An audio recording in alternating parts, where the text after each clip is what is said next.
जिसके इतिहास से जुड़ी है आदिवासी संस्कृति और सभ्यता। महेश्वर जैसी धार्मिक नगरी की पावनता और नवग्रह मंदिर की अद्भुत छटा। लाल मिर्च का अनोखा तीखापन और श्वेत कपास का मखमली अपनापन,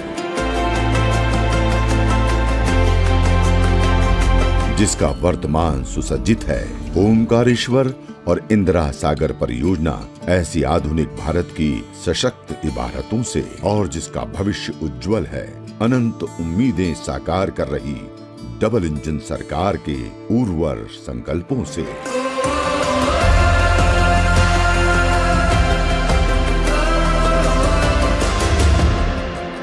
आजादी के इस अमृत काल में हम सभी देशवासियों ने विकसित भारत का सपना देखा है और उसे पूरा करने के लिए दिन रात मेहनत कर रहे हैं। लक्ष्य एक ही है, जन सेवा से राष्ट्र सेवा।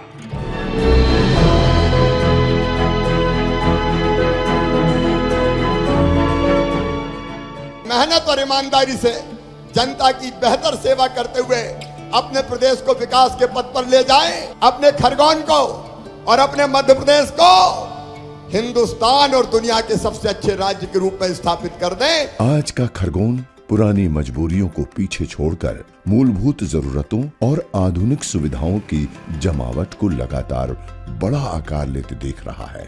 लेकिन खरगोन जिले के ये हालात हमेशा से ऐसे नहीं थे। गांव की बात तो दूर, बुनियादी सुविधाओं का अभाव था। न सड़क थी, न बिजली, न उद्योग थे, न रोजगार, न सिंचाई के साधन थे, न जीवन रक्षा के लिए स्वास्थ्य के जरूरी इंतजाम। चारों ओर थी तो बस बदहाली।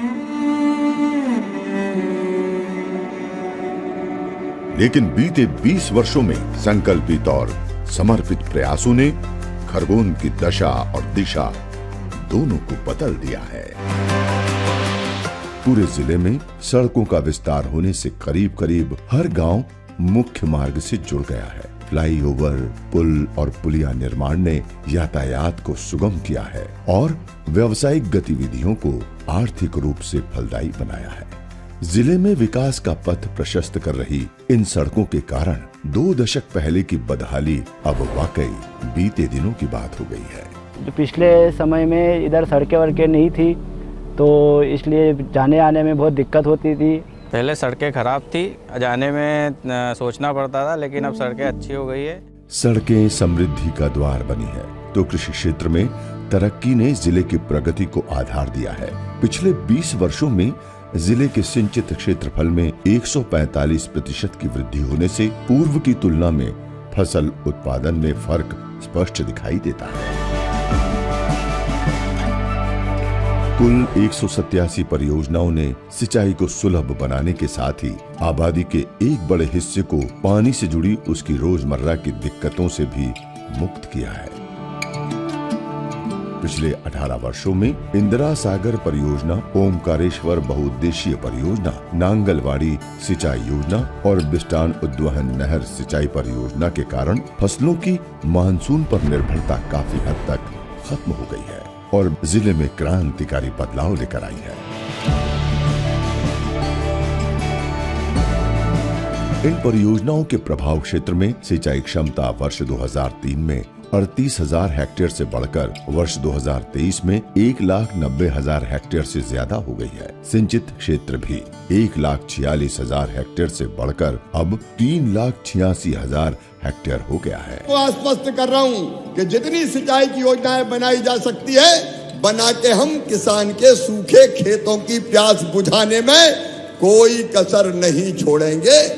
फसलों के उत्पादन में वृद्धि, न्यूनतम समर्थन मूल्य पर खरीदी, बीमा राशि और कर्ज माफी जैसी कल्याणकारी पहल और उनके पारदर्शी क्रियान्वयन से जिले का किसान अब पहले से कहीं ज्यादा खुशहाल हुआ है। बिजली जो हमें पहले राह देखना पड़ती थी कि अब आएगी, लेकिन अब हमें 24 घंटे पूर्णतः बिजली उपलब्ध हो रही है, जिससे भी शहर के विकास को एक गति मिल रही है। पहले पानी मिलता नहीं था, खाला खलम गया था, अभी टंकी बना दिया, घर घर पानी आ गया। सुखद बदलाव की इस बयार से खरगोन का मिर्च और कपास किसान खास तौर पर सशक्त हुआ है। शासकीय स्तर पर कृषि और कृषक को प्रोत्साहन देने वाली नीति और नियत से जिले का कपास व्यापार भी जमकर फल फूल रहा है।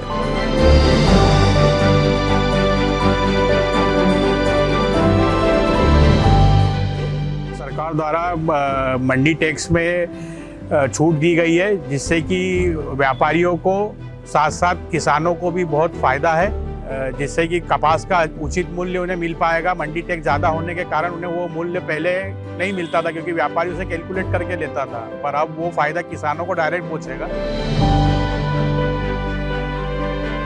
मिर्च और कपास का कारोबार खरगोन जिले की अर्थव्यवस्था की रीढ़ है और इससे मजबूती मिल रही है 100% विद्युतीकरण से, जिसके कारण जिले में विकास का मार्ग भी लगातार रोशन हो रहा है। वर्ष 2016-17 से शुरू हुई दीनदयाल उपाध्याय ग्राम ज्योति योजना के कारण तहसील और ग्राम स्तर पर औसत बिजली आपूर्ति में प्रभावशाली सुधार आया है। वर्ष 2003 में जिले के गांवों में घरेलू उपयोग के लिए दिन में 12 घंटे और वर्तमान में 24 घंटे बिजली उपलब्ध है। पिछले 20 वर्षों में जिले में लघु और बड़े पैमाने की औद्योगिक इकाइयों की संख्या में उल्लेखनीय बढ़ोतरी इसका बड़ा प्रमाण है। 100% विद्युतीकरण के कारण जिले का व्यापार, इंटरनेट कनेक्टिविटी, शैक्षणिक और जीवन स्तर सुधरा है। पहले हमको बहुत समस्या होती थी हैंडलूम कार्य करने के लिए, क्योंकि लाइट बिजली नहीं थी। आज 24 घंटा बिजली हो गई है, तो आसानी हो रही है। इसके लिए बिजली पानी हमारे इसके लिए तो बहुत बहुत धन्यवाद देना चाहूँगी मैं शिवराज सिंह चौहान जी को, मामा जी को। बिजली उद्योग की प्राणवायु है तो जल जीवन का आधार है। जल जीवन मिशन के तहत इस वर्ष जिले के ग्रामीण इलाकों में 66% और शहरी क्षेत्रों में 88% घरों को सीधे नल कनेक्शन से जोड़ दिया जाएगा। अगले वर्ष तक इसे 100% करने का लक्ष्य है। सड़क, बिजली और पानी के साथ साथ पिछले 2 दशकों में शिक्षा, स्वास्थ्य और समावेशी विकास के क्षेत्र में भी भरपूर तरक्की हुई है। शिक्षा और कौशल विकास के लिए जिले में आवासीय विद्यालयों की तर्ज पर बने कन्या शिक्षा परिसर ग्रामीण और आदिवासी अंचल की करीब 2000 छात्राओं को सुरक्षित, सुविधाजनक परिस्थितियों में शिक्षा प्रदान कर रहे हैं। सीएम राइज स्कूल, एकलव्य विद्यालय और केंद्रीय विद्यालय भी नई शिक्षा नीति के अनुरूप स्कूली बच्चों को प्रदान कर रहे हैं गुणवत्तापूर्ण शिक्षा। महाविद्यालयों से जिले के युवा विद्यार्थियों को मिल रहा है उज्जवल भविष्य का मजबूत संबल। तैयार कर रहे हैं कौशल विकास की सशक्त बुनियाद। जिले में प्रत्येक विकास खंड में खेल मैदान की उपलब्धता से प्रतिभाशाली खिलाड़ियों को मिल रहे हैं चहुमुखी विकास के अवसर। मेरे मन में एक विचार आया कि बेटी मध्य प्रदेश में लखपति पैदा होनी चाहिए, तो मैंने अफसर बुलाए और उनसे कहा कि ऐसी योजना बनाओ कि बेटी पैदा हो तो वो लखपति हो। वर्ष 2007 में शुरू हुई मुख्यमंत्री लाडली लक्ष्मी योजना में हितग्राही बच्चियों की संख्या 1,11,000 से आगे निकल गई है। लाडली लक्ष्मी योजना के दोनों चरणों को मिली सफलता की ही तरह मुख्यमंत्री लाडली बहना योजना भी सामाजिक सोच में महत्वपूर्ण बदलाव का माध्यम बन रही है। जिले की 3 लाख से अधिक महिलाएं इस परिवर्तनकारी योजना से जुड़कर आर्थिक स्वावलंबन के साथ ही परिवार में अपनी भूमिका को सुदृढ़ और निर्णायक बना रही है। बहनों की दुख और तकलीफ मिटाना ये मेरी जिंदगी का मिशन है और इसलिए हमने योजना बनाई मुख्यमंत्री लाडली बहना योजना, जिसमें बहनों के खाते में हर महीना 1000 रुपया आना शुरू हो गए और अब बहनों के खाते में 1250 रुपया डाले जाएंगे। 1000 रुपया हर महीने मिलते हैं। मेरे बच्चे को पढ़ाती हूँ, घर का खर्चा भी करती हूँ। हमारे भैया जी ने 1,000 रुपये लाडली बहना की योजना हमको दी है, उसके लिए धन्यवाद। और आज मैं संकल्प व्यक्त कर रहा हूँ, मेरे गरीब बहनों और भाइयों, मध्य प्रदेश की धरती पर किसी गरीब को पक्के मकान के बिना रहने नहीं देंगे। धीरे धीरे सबके पक्के मकान बनाए जाएंगे। जिले में समावेशी विकास की लक्ष्य सिद्धि की दिशा में प्रधानमंत्री आवास योजना जिले को झुग्गियों से मुक्त करने के साथ ही गरीब और वंचित वर्ग को सुरक्षित आवास उपलब्ध करवाने का किफायती और सफल माध्यम सिद्ध हुई है। जिले के नगरीय निकायों में अमृत योजना के तहत चरणबद्ध रूप से वाटर बॉडी रिजुविनेशन, सीवरेज हरित क्षेत्र निर्माण, शुद्ध पेयजल आपूर्ति, ग्रीन स्पेस और सौंदर्यीकरण के कार्य व्यापक स्तर पर हुए हैं। भविष्य की चुनौतियों को देखते हुए स्वच्छ भारत के अंतर्गत स्वच्छ खरगोन की मुहिम भी सफलतापूर्वक आगे बढ़ी है और ये प्रक्रिया निरंतर जारी है।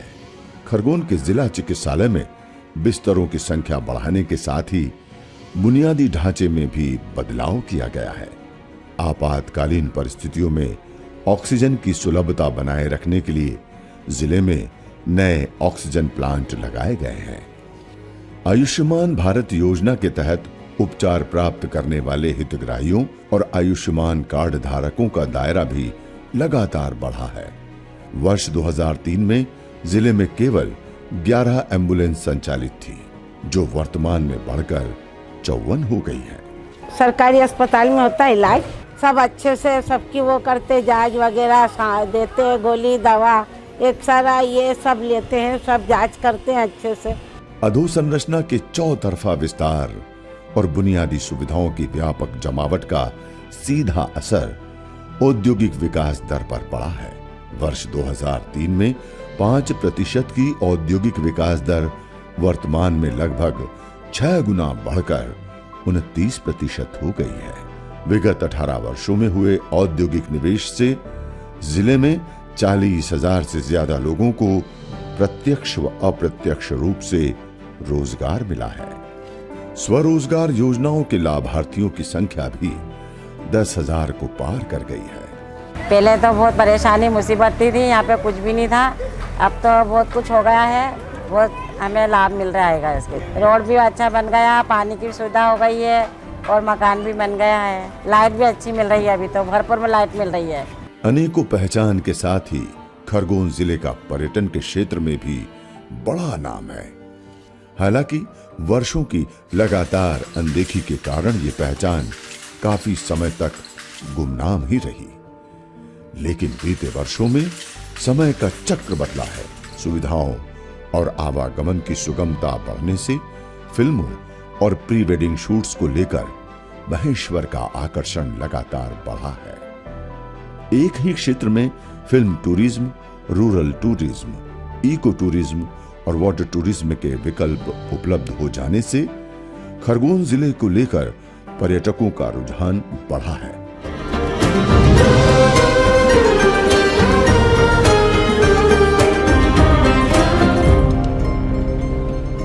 मैं जयपुर से आया हूँ, जो बेसिकली हिस्टोरिकली बहुत अच्छी जगह है, बट यहाँ पर मैं जब आया था तो ये सोच के आया था कि यहाँ घाट है और पानी है, देखने के लिए इतना ही है।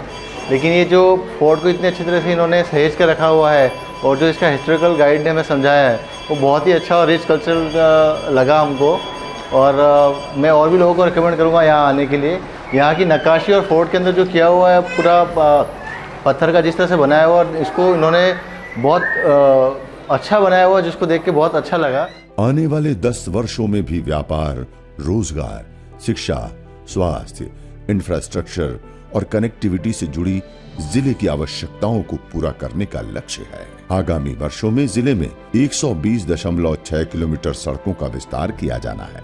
कनेक्टिविटी सुधरने से व्यापार और अन्य वाणिज्यिक गतिविधियों को बढ़ावा मिलना तय है।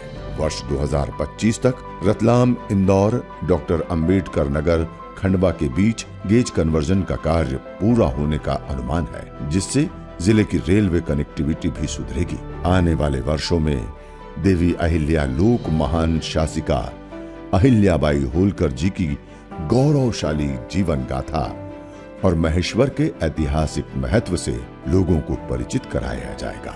साथ ही सिरवेल महादेव नवग्रह कॉरिडोर, बाजीराव पेशवा समाधि स्थल और ऐतिहासिक पर्यटन स्थलों का कायाकल्प होने से जिले को नई पहचान और स्थानीय अर्थव्यवस्था को मजबूती मिलेगी। कि विकास की एक नई गंगा हम बहाने का प्रयास कर रहे हैं। मैं राज चलाने का पूरा तरीका बदल रहा हूं बहनों और भाइयों। जनता का राज जनता के साथ चलेगा। वर्तमान अगर भविष्य का आईना होता है तो खरगोन के लिए आने वाला समय उपलब्धियों से भरपूर रहने वाला है। परिवर्तन पथ पर अग्रसर खरगोन विकास की लंबी छलांग लगाने के लिए पूरी तरह तैयार है।